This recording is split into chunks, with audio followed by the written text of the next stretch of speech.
I'm Billy S. Today we're revealing my results for the community ranking poll on the Elden Ring Nightreign Nightlord difficulty.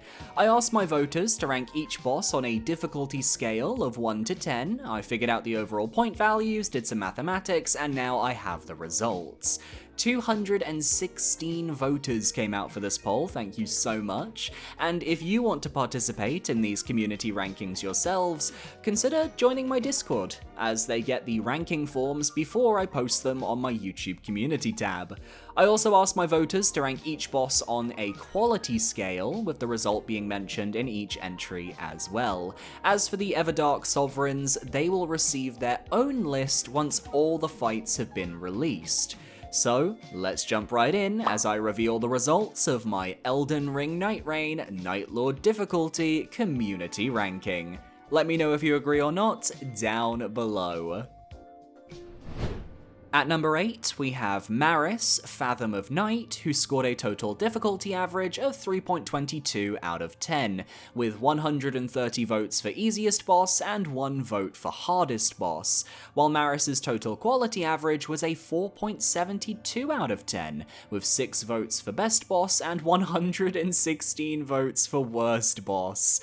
Suffice it to say, the Augur is the most hated boss of our Nightlords by far, it's not even close, and I'm not surprised to see this result. Maris is a Nightlord that purposefully tries to do something different with its fight. You don't run up to Maris and dodge crazy combos, or navigate poison or electricity. No, Maris is a war of attrition, where the boss itself is honestly not that strong. Instead, it's the boss's ability to weave the arena to its will that you have to challenge. As if you try to run after Maris, chasing it down, you're going to have a bad time, as voter Aki points out.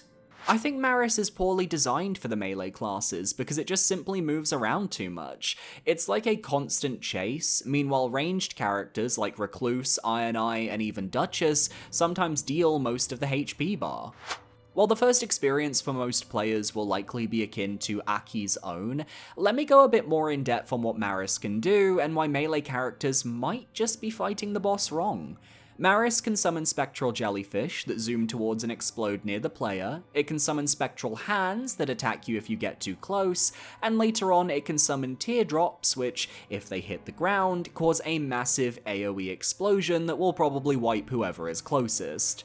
The trick here is that all those elements have HP, and if you or your team are able to kill the jellyfish, the spectral hands, or the teardrop nukes, a portion of the damage done is reflected back onto Maris, injuring the boss without you even needing to get close. Ranged focused characters have a much easier time here, yes, but if you get a pulley crossbow or a great bow with a good skill for a melee character like Wilder, Raider, or Duchess, you'll be able to melt these adds en masse. And one voter here agrees.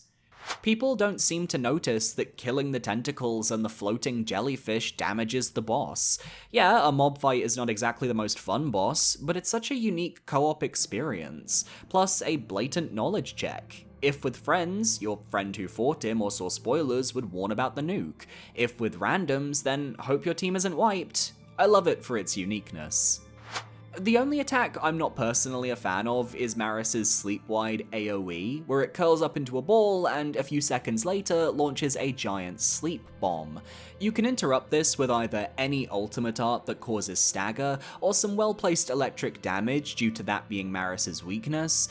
The issue is that more often than not, your team isn't always going to be ready for this attack, which makes it feel more unfair than challenging in the moment. Especially if you're playing with randoms who you can't communicate with to say, hey, save your ultimate for this attack, please. Unless you're Iron Eye or Recluse, Maris just isn't a fight built for you. I love that FromSoft took a big swing with the design, and the arena here gives the same vibes as the Flying Waters area from Clair Obscur Expedition 33, which is a high compliment, but I fully understand that not everyone feels this way. In fact, user BozoTheClown303 points out that Maris's attacks work a little too well. I was really tempted to give Maris a 10 on design due to the fact that FromSoft designed a boss that was able to make you fall asleep in real life fighting this boss. It is genuinely one of the boring fights from FromSoft's catalogue. And now for a slightly more nuanced voter take. Maris is my least favourite for simultaneously similar and dissimilar reasons to most other people. It is a good boss. It is fun. And is one of the Nightlords that feels most fundamentally multiplayer. My reasons being dissimilar is that I understand that hitting the adds damages and staggers Maris itself, and is an engaging multiplayer-oriented gimmick. That said, at the same time, it still is less fun to fight the adds rather than engaging with the boss, and even when you are hitting Maris, the audio-visual feedback isn't quite as satisfying as it is with the other Nightlords. The overall presentation is some of the best among them though, and the similarities with the Elden Beast and the subsequent lore implications are interesting. Of all the Maris's takes, this is the one I think I vibe with. The point about the audio-visual feedback is especially accurate here, as I think a lot of players don't even realize they're damaging the boss when they kill the adds, and I think for a mechanic that is central to the fight, it needed to be conveyed better to the player with a more punchy animation when that damage is reflected back at the boss.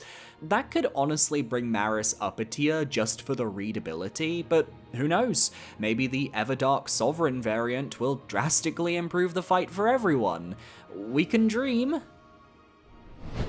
At number 7, we have Gladius, Beast of Night, who scored a total difficulty average of 4.97 out of 10, with 31 votes for easiest boss and 5 votes for hardest boss, while Gladius's total quality average was a 6.93 out of 10, with 3 votes for best boss and 16 votes for worst boss.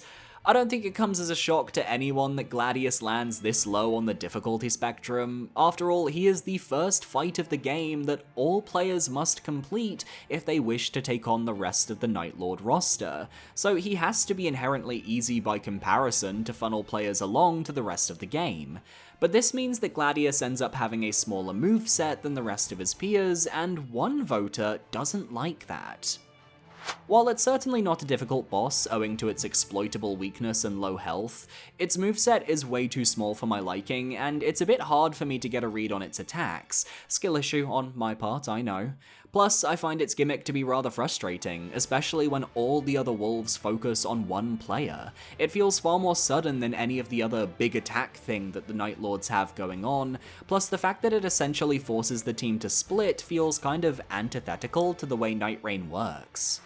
I can definitely see Gladius just not having enough meat to chew on for more advanced players who want to feel challenged mechanically, and I suspect the Everdark Sovereign variant of Gladius will be intensely different, as he doesn't really have a true phase 2.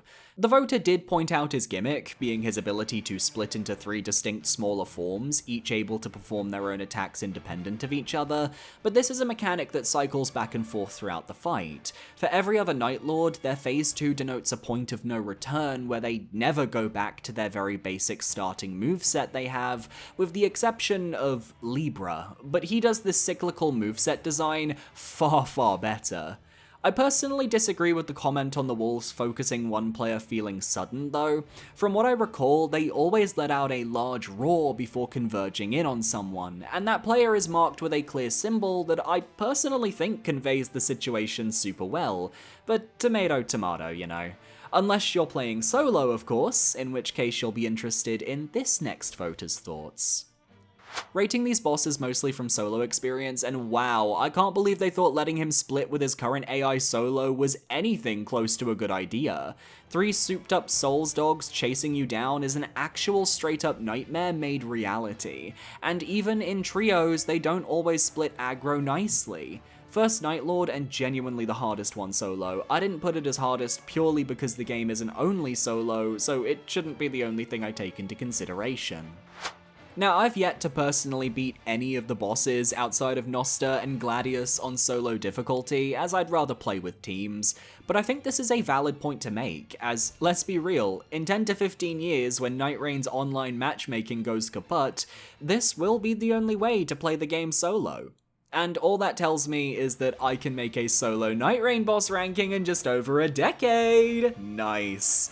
But difficulty aside for a second, Gladius is clearly beloved by the community, and I firmly believe of the 8 Nightlords we have, he was easily the best choice for the role of being taken on first, as this voter very firmly believes. Gladius is, in my opinion, often overlooked when talking about difficult fights. He's the first Nightlord everyone faces. Not only are you just getting hang of the gameplay and figuring out the best strategies, you have to face off with a fire-breathing Cerberus hellhound with an enormous sword chained to his back that he can swing around with the intent to team wipe in one go. Him splitting into 3 separate dogs I think really takes a lot of players off guard at first.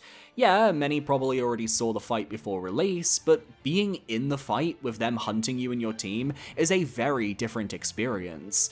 It's easy to get carried away managing a single dog, then the main one decides to bark and sick the other 2 on you. I don't think any other bosses could have done the job of being the very first boss better than Gladius, and I wish those giant good boys got more love. For me personally, the only thing I struggle with when Gladius decides to use it is his quick fire burst forwards, as often in the clone phase it'll catch me off guard and knock me down with a lot of fire damage, and that's something that I've seen end a few of these early game runs. But when one attack which can be watched out for is my main problem with a fight, I think it's in a good place, and I wouldn't personally change Gladius at all aside from making the AI a tad nicer on solo runs. He's even very susceptible to his weakness in a way that other bosses kinda aren't, which is an extra little tidbit of help for all you newbies out there. You can take the pup down. At number 6, we have Caligo, Miasma of Night, who scored a total difficulty average of 5.27 out of 10, with 22 votes for easiest fight and 3 votes for hardest fight, while Caligo's total quality average was a 7.86 out of 10, with 30 votes for best fight and 8 votes for worst fight.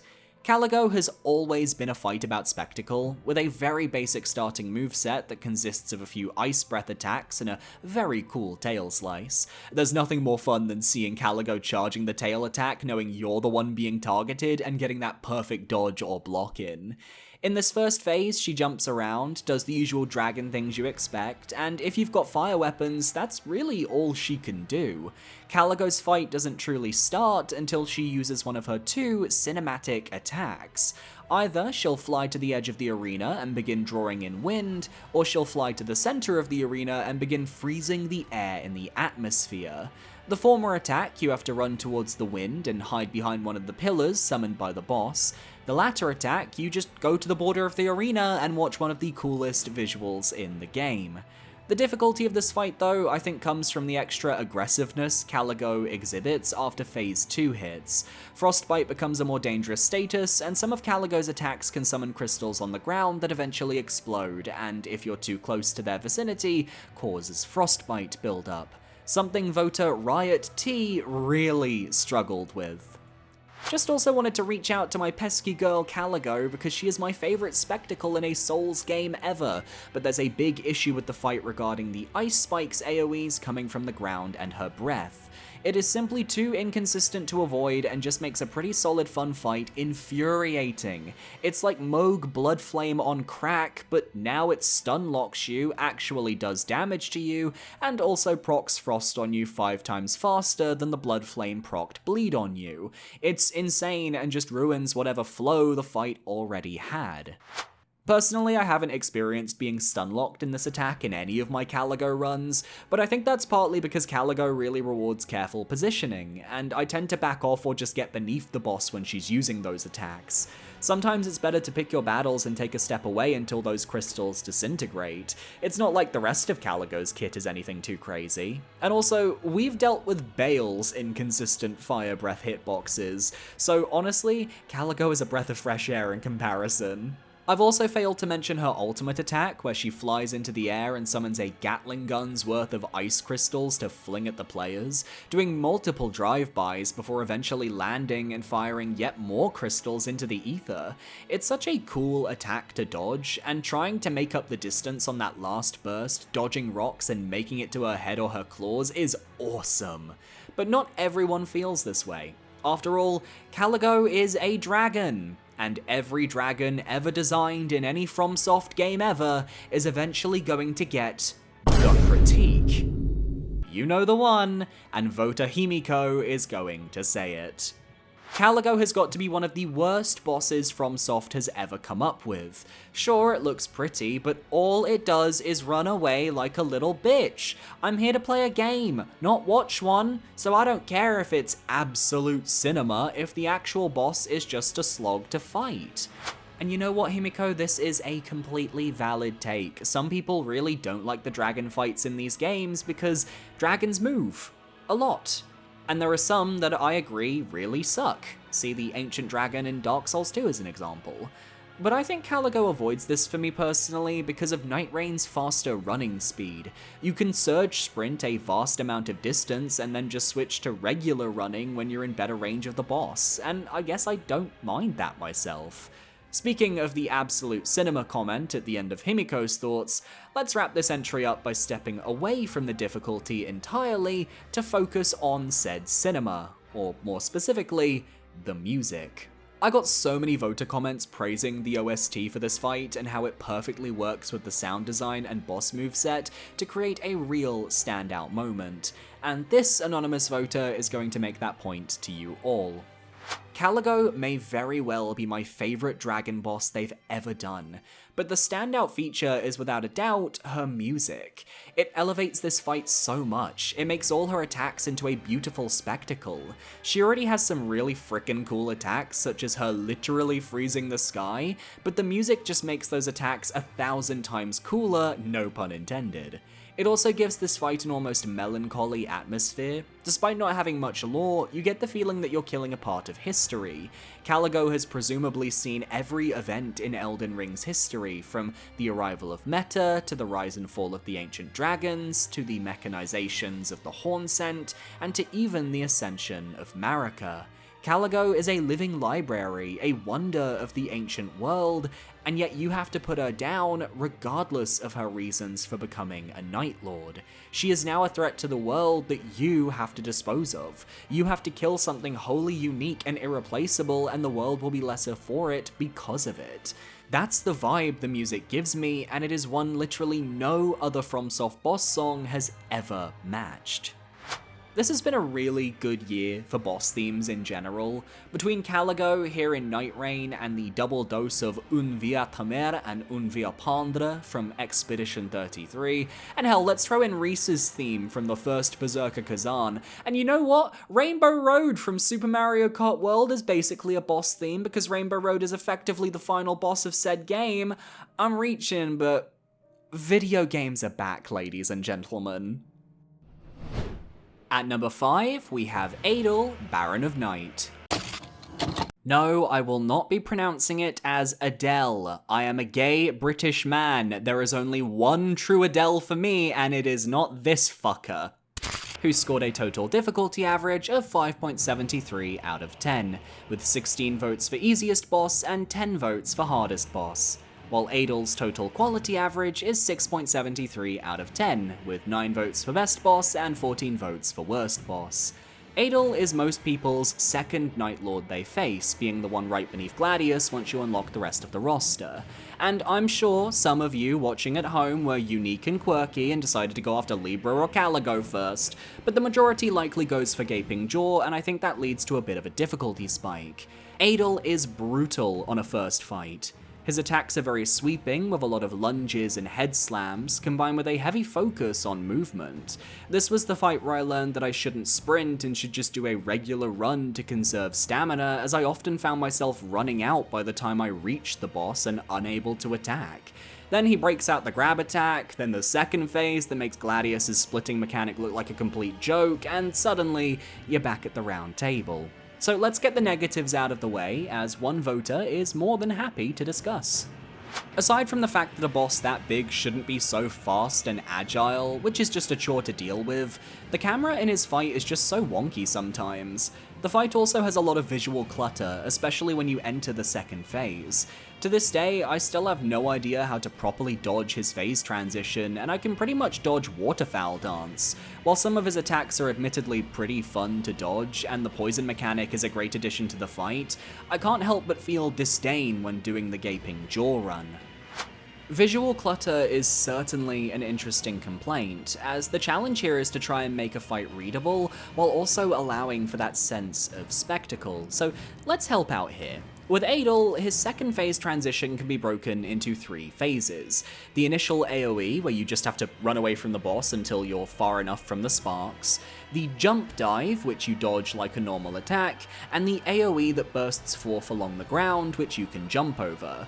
My advice for people struggling with the readability is to do what I just did, separate the moves into parts and work on identifying each as you go. Eventually, this will lead to you avoiding the damage, or at least mitigating it to some extent. I certainly have a much better time avoiding Adel's lightning and ground AoEs now than I did back then, and I think with practice this complaint can be lessened. Anyway, let's pit my voters against each other, because this comment from Father Toxic is just too perfect to not include here. A lot of people complain about Adel and say he runs around too much, he spams AoE attacks, he's too aggressive, but they love Fulgor even though he does the same things, with worse telegraphing.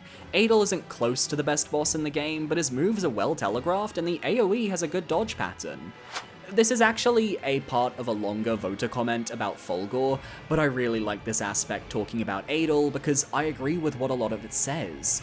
Adel's telegraphing is actually really good when you think about it, and his AoE has this fun sort of starburst pattern that alternates from left to right and rewards players who keep a tiny bit of distance with an easier dodge timing. The only thing I do agree with is that Adel's running around can sometimes be a bit much. At least in phase 1 you can poison him with his weakness, which keeps him grounded, but he gains immunity to it once the AoE hits, and I kinda wish that wasn't the case. Raise the resistance of his poison for phase 2, but still let players get that poison stagger maybe once or twice per fight in phase 2. That would have been a great compromise. We also have a comment from George, without an E, who points out that even staying close to Adel in phase 2 is viable.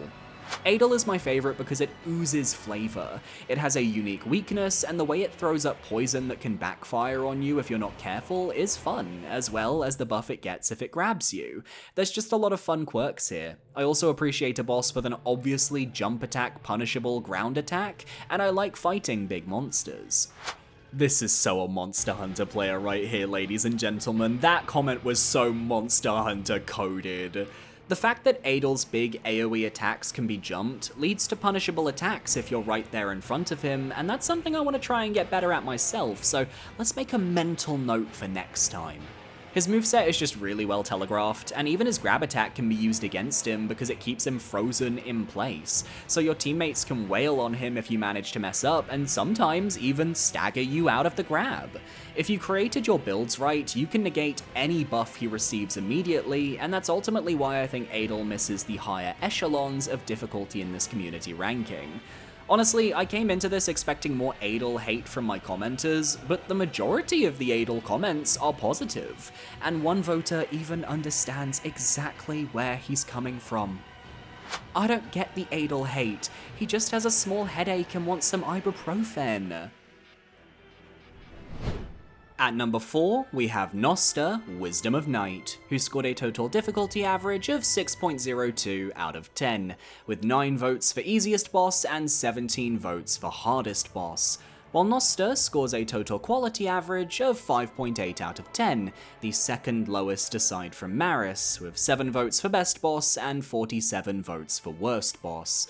Noster is a divisive creature, or should I say, creatures. You face 2 enemies that make up the one Nightlord, a divine moth that towers over the battlefield, and a dark scorpion-like creature that we now know is called Fartis Stoneshield, which acts as a guardian for the magic user. Their combo is deadly, and the fact it lands in 4th place is very telling that the player base struggles against Noster, especially those who play solo, as this voter points out. Most bosses feel about the same difficulty whether you are solo or in a group. This is not true for Noster. Noster solo is probably harder than any other boss. The magic machine gunner riding a tank has no chill. The irony here being that aside from Gladius, Noster is the only boss I've actually beaten solo with the Wilder, but I'd say this voter is still correct, as a majority of the playable characters struggle against this duo. Duchess especially is completely shut out due to their resistance to slash damage. The challenge here is that Noster itself hangs in the air for a long period, meaning Fartis is the only creature you can attack for a portion of the fight, and he's the tanky one who can cause earthquakes along the ground and hit you with some brutal swipes. All while Noster is spitting beautiful looking poison clouds that are so iridescent yet so deadly at the same time. A strategy I think works is to have one player always trying to attack Noster, while the others distract the shears. This stops some of the more wide-reaching poison attacks, since the moth will be too busy trying to grab and attack the solo player. Unless Noster uses that one magic attack that just spams glintstone shards across the arena like falling stars, though one voter who really loves Noster points out an alternate way to dodge that moth's attacks, while praising the second phase of the boss as well. The Scorpion acts as a brawler that you're forced to directly interact with, while the Moth acts as an artillery machine that you need to use the Scorpion to hide behind. But aesthetically, the second phase really kicks it up a notch. When the grass around the arena grows, the Moth glows, and the Scorpion rises up screaming. You're forced to watch in awe as these two forces of nature come together as one. The following rodeo of them charging you while firing projectiles forward is one of the most engaging attacks in the catalogue of Nightlords for me, and I also just like them because they're big bugs. I think Phase 2 is actually where a lot of Noster's difficulty stems from, in my humble opinion, because this is where the magic of the boss truly begins to shine. Noster will land atop Fartis, and they will have multiple crazy attacks that you simply can't predict on a first or second run. The charge attack, where they launch forwards multiple times as Noster Gatling guns the house down boots, is brutal if you're not a dodge character like the Duchess, and the aggression, followed by a ton of magic damage, can be run-ending. While this happens, Noster can also call down an orbital laser strike with a hitbox that is deceptively tricky to avoid, often clipping Nightfarers when they're not paying attention, and this is on top of the magic from Phase 1, plus a lot of poison clouds forming around the boss every couple of moves. Ironically, it's why I think the Everdark Sovereign variant of this fight is actually easier, because it ditches the moves from this phase that I actually consider to be the hardest part of the fight. But to finish this segment off, let's talk about how Noster makes really good use of the multiplayer aspect of Nightreign, as one voter is desperate to explain why they feel this gank fight is one of the best designed in the genre. I've never played many multiplayer raid-style games, but I feel like Noster makes the most of the genre it's in, more so than the rest of the Nightlords. The constant shifts in aggression from each boss in the first phase, whether it's due to Animus suddenly unleashing a storm of lasers, or Fartis burrowing underground to give the players some reprieve, work wonderfully with Nightreign's multiplayer system, more so even than Gladius. I like Gladius's gimmick of splitting into three a lot, but I think that allowing for some mix and matching of which of the two bosses a squad should choose to double team adds an extra layer of complexity to the fight. The second phase is a little more hectic, and honestly it feels really daunting to have Fartis chasing you during it, but I still feel like it's done as well as all the other great Phase 2s in this game. I can't believe I'm saying this, but there should have been more gank fight Nightlords just based on the quality of Noster. To an extent, I do agree with this comment. Gank fights aren't bad, and in a multiplayer game like Nightreign, I think they should be more encouraged, as long as they have that level of thought put into them, and Noster does have that. Body blocking magic with the shears to avoid damage from the moth is genius, even if it doesn't always work in practice. Shifting your aggression between the two bosses at a moment's notice is a lot of fun as well, and even working together when one of you is poisoned to remove the parasite growth keeping you under the status is a cute gimmick. One I'm surprised wasn't explored more in the Everdark variant. And Phase 2 acts as a great difficulty check. You need to keep your team spaced apart so everyone survives getting gunned down, one player always marked with the orbital laser which you can point out so everyone avoids, and aside from that, just ensure you always have one player on the opposite side of Fartis so you can guarantee you have someone to revive your team in case people go down. It's a fight I'm surprised got so many positive comments, but I'm glad people are coming around to Noster, even if it's not my favourite or close to being my favourite in the game. At number 3, we have Fulgor, Champion of Nightglow, who scored a total difficulty average of 6.92 out of 10, with 8 votes for easiest boss and 19 votes for hardest boss, while Fulgor got a total quality average of 8 out of 10, with 27 votes for best boss and 8 votes for worst boss. Fulgor is a fight where, as some people know, I'm at a bit of a disconnect when it comes to the community consensus. You guys think he's hard? I beat him on my second try, and facing him down with the Wilder and Duchess as part of my next few playthroughs didn't really convince me of his difficulty any further. But I will say, while we won't discuss his Everdark Sovereign variant in this video, that version of Fulgor is one of the best and most difficult bosses in Nightreign, and is exactly what I wish this base version of Fulgor was. So my story with this boss is that our team found electric weapons to exploit Fulgor's weakness, and anytime he tried to do his holy charge-up attack, we'd just stagger him out of it. Which, guess what? Makes the fight real fucking easy. But of course, not everyone has that experience, and this is a community ranking. Though there is one voter who agrees with my thoughts on base Fulgor, and you know what? I refuse to be the only one crucified by this community. I'm throwing someone else under the bus. Fulgor is what I feel would be a good Souls boss, but not what I was looking for in a Nightlord. Up to that point, I had come to expect some experimental uniqueness from each of these Nightlords in terms of strategies and mechanics, but there were not a lot of unique strategies for Fulgor. I did not need to create a plan of attack with my friend, since he did not create a particularly unique situation we needed to overcome. I did not even need to plan a particular build beyond one Lightning Ash of War. I hate to sound like I dislike Fulgor because I do enjoy fighting him, it's just that when standing next to the other Nightlords, he feels the most generic, being a Faith Knight you need to dodge with an epic-sounding OST playing in the background. I think the familiar return to form style of Fulgor's fights puts him high in everybody else's ranking, but for me, he simply doesn't pull me in like all the other Nightlords did.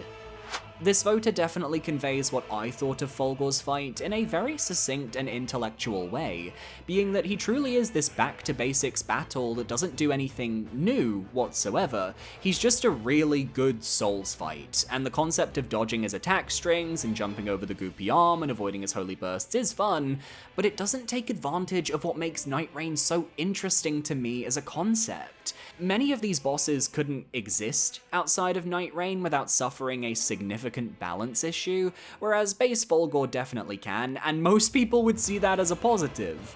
But when talking about the bosses specifically in relation to Nightreign itself, I kinda see it as a negative. Now let's go to a voter with a more positive Fulgor outlook so we can see the other side of the argument, with this comment by Skyballer27. Behind Hailster, Fulgor is the best boss fight. I think we all know Billy did Fulgor dirty in the ranking, by the way. The spectacle aspect, the moves themselves, it's just an overall pleasing boss fight. Every attempt I took to beat him, I always saw my mistake, and in the next rounds, I would never make it again. It is such a cool fight that I replay all the time. I would make the fight a little harder though, because no flex, I beat all the bosses in 2 tries or less on my first go, but difficulty aside, he is a perfect boss that should go down as one of the greats. Okay, I can see all that. In fact, the readability of his moves is one of the aspects of the fight I actually really like, and facing him as a dodge character and not the Guardian did force me to try to learn his moveset more, which led to me getting my ass kicked around a little bit. Not enough to lose the fight or anything, but I can see his moveset being fun to learn and a little tough to master. But I'm not really seeing any voter comments in my Google form on why Fulgor is ranked 3rd in the difficulty ranking, so let's try another voter.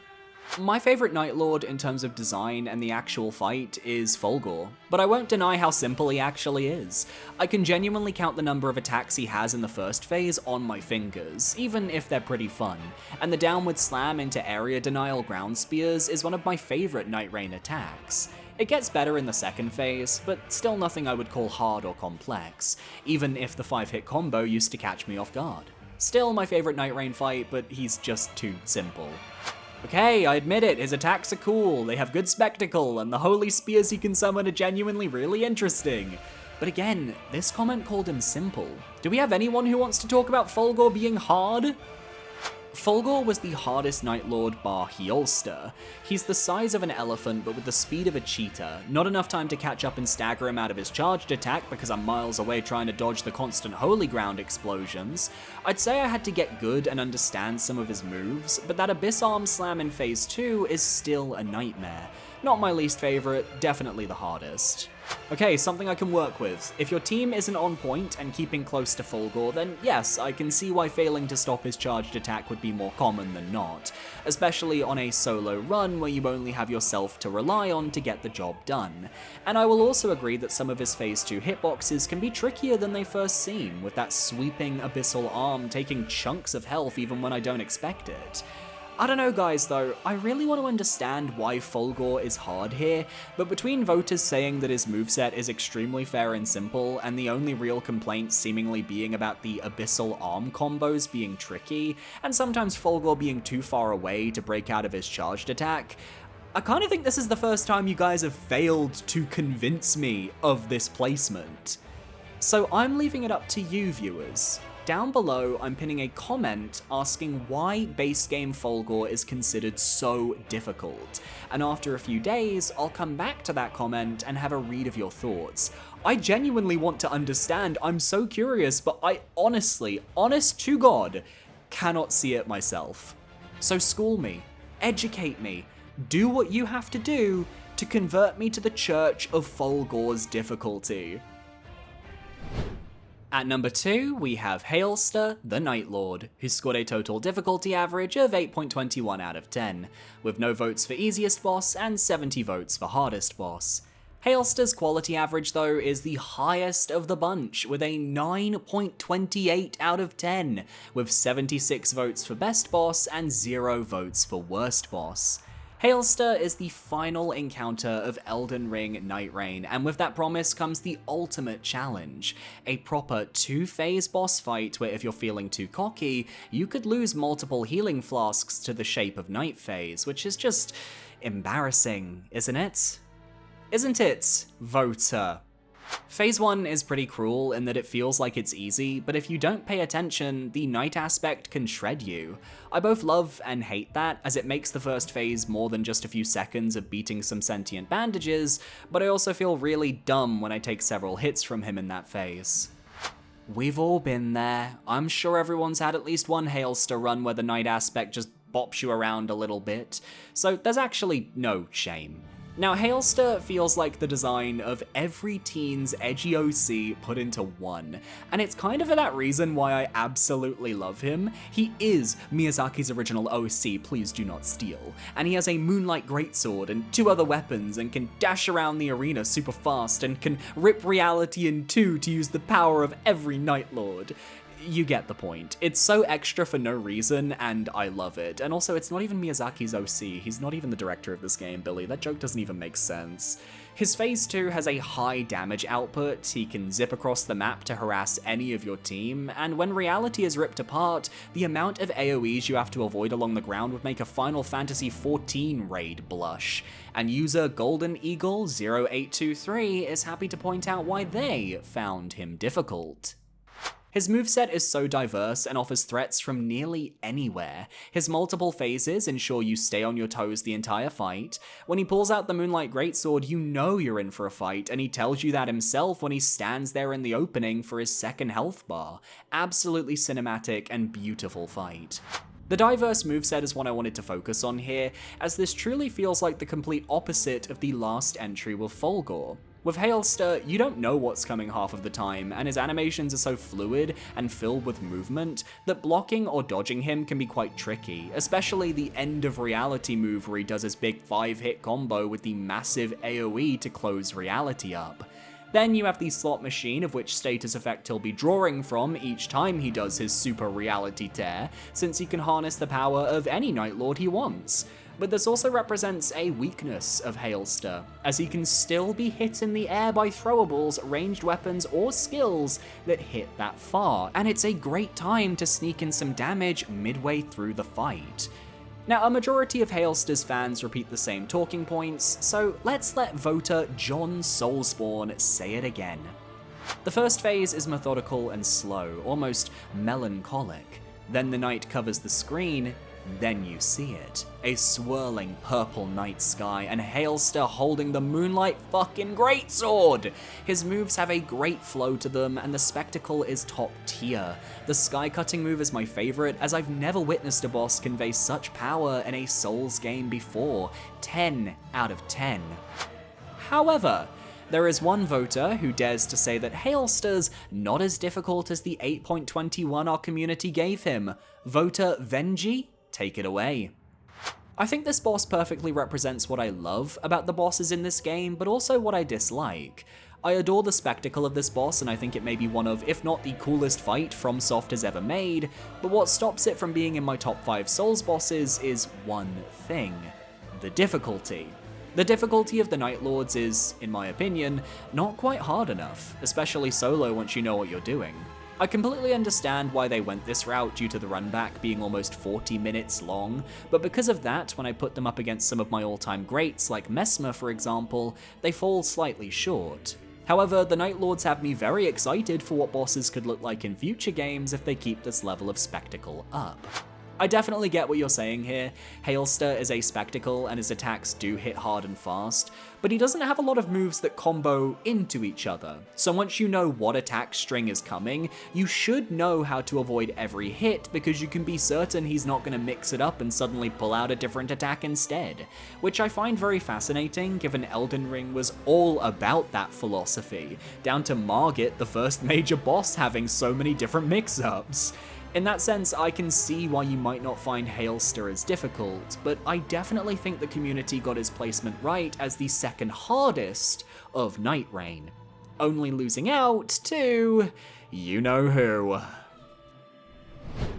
At number 1, we have Libra, Creature of Night, who scored a total difficulty average of 8.32 out of 10, with 0 votes for easiest boss and 91 votes for hardest boss, while La Criatura's total quality average lands at an 8.78 out of 10, with 58 votes for best boss and 7 votes for worst boss. Libra is the GOAT, literally and figuratively, and if you don't know what you're doing or your team just isn't cohesive going into this fight, you are going to have one of the toughest battles of your life, because Libra's mechanics are designed to destroy newbie players. Because if you let Libra enter his golden state at any point during the early game of the fight, you can just kiss the win goodbye right there and then, as most players can't handle the onslaught of buffed up Libra for longer than a couple dozen seconds. His moveset is so unique in that he only has a handful of moves he can pull off in his regular states, but they just get more powerful if you're not careful. It's only his Berserk state when you stagger him out of meditation or hit him with enough frenzy that introduces new and more bestial attacks to deal with. Voter Just Why left a gleaming essay on Libra, absolutely massive, way too big for this video I'm afraid, but I'm specifically going to paraphrase from their discussion about his moveset as that's the focus of today's difficulty topic.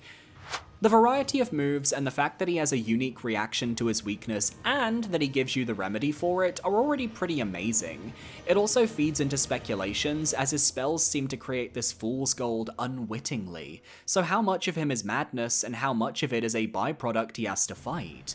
Furthermore, I have found he is very fun to parry as an executor, yet without letting up the tension. He has killed me more times than I have, but he was the first I got solo and I loved it. The tension, the constant back and forth, and how I had to go through both his enraged states, which are so different from one another, was pure joy. So much, I didn't care I had to repeat the run for another shot. Libra is fun, complicated, yet still keeps a balance while having unique mechanics that stand out among his peers and others in the FromSoft catalog. I didn't even think about how solo you likely have to deal with Golden Libra by default and his souped up moveset, as you're not able to stagger him out of every meditation.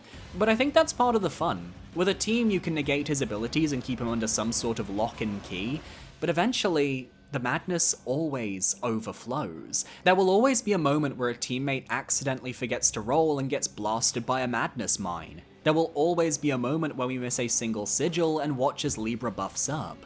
There will always be a moment where we get inflicted with madness and Libra enjoys our torment. Out of all the bosses in Nightreign, Libra is by far the most interesting encounter of the lot. A giant demon goat who makes deals to the devil with the player, fills the arena with magic, mixed with aggressive melee attacks, spreads madness alongside gold that can cure said status, and has two diametrically opposed harder phases depending on how you handle his meditation charge up. It gives this fight a huge amount of flavor compared to anything FromSoft have ever cooked up. That being said, he is also the single most chaotic fight in the game, with all his magic being hard to navigate alongside his melee, and his successful meditation granting him even more chaotic attacks that can very easily snowball into him obliterating you in an instant, if you don't know how to handle him properly. If you do know how to handle his gimmicks, however, he still remains tough, just more manageable with his rage moveset being its own form of relentless pressure that I definitely got blindsided by the first time I saw it. The same also happened when I procced his frenzy weakness for the first time, only for him to immediately kick me to the curb in a blind rage in an instant. It made me burst out laughing, genuinely love this fight and the unique challenge it brings.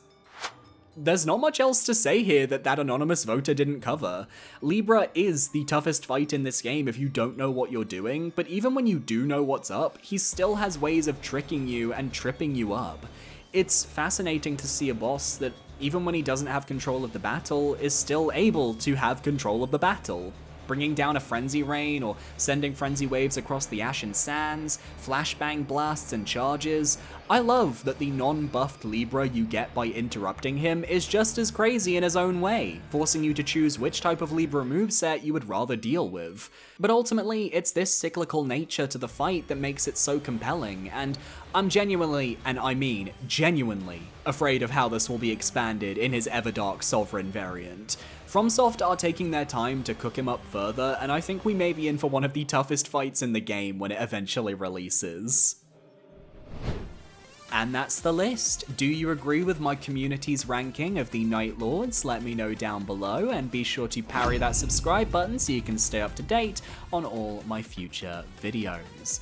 My social medias are on screen now. You can follow me on Blue Sky, on Twitch, or at my Discord, all very good places to keep up with the channel. And a massive shout out to my YouTube channel members for supporting me for another month. You guys are amazing. Thank you so much. That's $4.99. You get shout outs down here. You have access to my Dark Souls 3 Soul Level 1 playthrough, and probably another Soul Level 1 playthrough coming in the future. I just need time to film one. So yeah, I'll see you guys next time. Adios.